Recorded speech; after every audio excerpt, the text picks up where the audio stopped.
আরে রংপুরকে মাঝে মাঝে অনেকে মফিজ বলে গালি দেয়, বলে আমরা নাকি মফিজ। বেটা, আমাদের বুকের পাটা কত বেশি দেখতে হলে শহীদ আবু সাইদের দিকে তোমরা তাকিয়ে দেখো।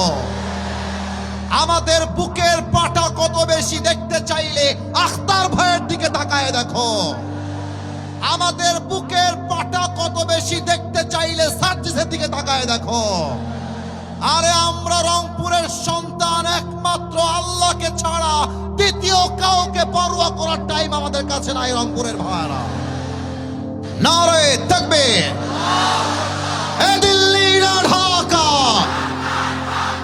আপোষ না সংগ্রাম, গোলামি না আজাদি, ক্ষমতা না জনতা।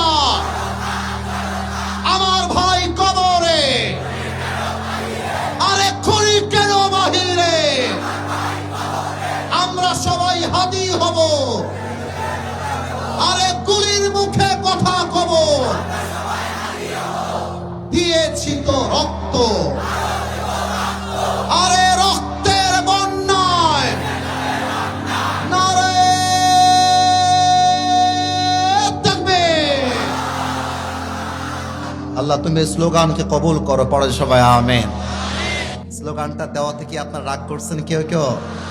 আমরা স্পষ্ট ভাষায় বলতে চাই, বাংলাদেশ আমার দেশ, এটা আমার মাতৃভূমি, আমার ভাইয়ের রক্তের বিনিময়ে স্বাধীন হয়েছে এই বাংলাদেশে। ভারতের আধিপত্যবাদ আমরা বরদাস্ত করতে পারবো না।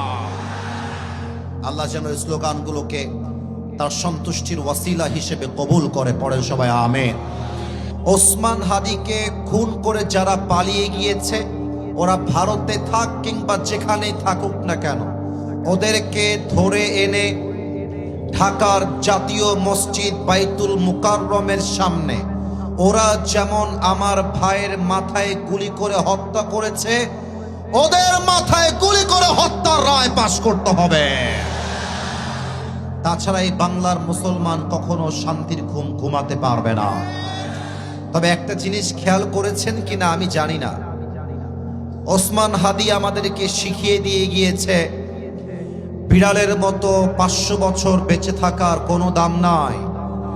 বাঁচতে হলে সিংহের মতো 1 ঘন্টা গর্জন দিয়ে আমরা বাঁচতে চাই। ওসমান হাদির একটা কবিতা আমি সেই দিন শুনছিলাম, বীর কণ্ঠে সে পাঠ করছিল, বলো বীর, বলো উন্নত মম শির, শির নেহারি আমারই নত শির ওই শিখর হিমাদ্রি। বলো বীর, বলো মহাবিশ্বের মহাকাশ পাড়ি, চন্দ্র সূর্য গ্রহ তারা ছাড়ি, ভুলক দুলক গোলক ভেদিয়া, খোদার আসন আরশ ছেদিয়া, উঠিয়াছে চির বিস্ময় আমি বিশ্ববিধাত্রীর। বলো বীর, আমি চির উন্নত শির। ঠিক কিনা বলে? তার বুকের একটা পাটা ছিল, বুকে একটা কলিজা ছিল। আগামীর পার্লামেন্টে কোনো নারী নেতৃত্ব আমরা বাংলাদেশে দেখতে চাই না। নাম্বার 1।